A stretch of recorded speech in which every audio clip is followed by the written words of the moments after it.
মনোযোগ দিয়ে শুনছিলাম, and it took me back to the days when I started my journey in entrepreneurship. Sadia আপা যেমন বলছিলেন যে উদ্যোক্তা কে হবে সেটা আগে একটু চিন্তা করার প্রয়োজন, কারণ 9 to 5 চাকরিতে আমাদের যেমন একটা সময়সীমা থাকে যে এতটা থেকে এতটা পর্যন্ত আমরা চাকরি করবো, এরপরে বাসায় এসে নিজের মতো সময় থাকে। আসলে উদ্যোক্তাদের ক্ষেত্রে সেটা খুবই ব্যতিক্রম হয়, নিজের জন্য আর কোনো সময় পাওয়া যায় না, দিনের প্রত্যেকটা মুহূর্তই আপনি যে উদ্যোগটা নিয়ে কাজ করছেন সেটার পেছনেই ব্যয় হয়ে যায়। এইটা একদিকে যেমন আনকমফোর্টেবল, আমরা একটা ছকে বাঁধা জীবন থেকে বের হয়ে নিজের যে উদ্যোগটা আছে সেটা সফল করা, সেটার পেছনে শ্রম যায়, সময় যায়, ওয়ার্ক লাইফ ব্যালেন্স টিপড হয়ে যায়, যেটা ওয়ালিউল্লাহ ভাই আমাদেরকে খুব এক্সেলেন্ট কিছু সলিউশনস দিয়েছেন আজকে। But I find this journey is also very exciting.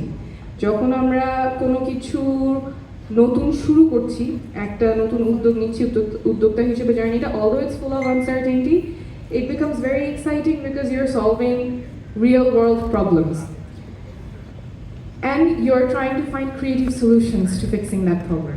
আমার ক্ষেত্রে যেমন আমি আমার পেশা, যখন আমি ডাক্তার ছিলাম, হাসপাতালে কাজ করছি, তখন আমার রোগী যখন আসছে স্ট্রোক করে, কিন্তু সে এমন সময় আসছে যার চিকিৎসাটা সবচেয়ে বেস্ট চিকিৎসা দেওয়ার সময়টা পার হয়ে গেছে। 4.5 ঘন্টার মধ্যে আসলে আমি যে চিকিৎসা দিতে পারতাম সেটা এখন দিতে পারছি না, and this is life changing for that patient. তখন স্বাভাবিকভাবেই আমার ফ্রাস্ট্রেটিং লাগে যে কেন এই প্রবলেমটা সলভ কীভাবে করা যায়। আবার যখন কেউ প্রেগনেন্ট হয়, অনেকগুলো সিমটম থাকে যেটা স্বাভাবিক থাকে প্রেগনেন্সির ক্ষেত্রে, বাট অনেকগুলো সিমটম রেড ফ্ল্যাগস, যে তখনই দ্রুত ডাক্তারের কাছে যেতে হবে। তো অনেক সময় দেখা যেত যে রোগীরা দেরি করে আসছে যখন ট্রিটমেন্টটা অলরেডি ভেরি কমপ্লিকেটেড হয়ে গেছে। তো these are the problems I was facing, but এটার সলিউশন কী হবে? তখন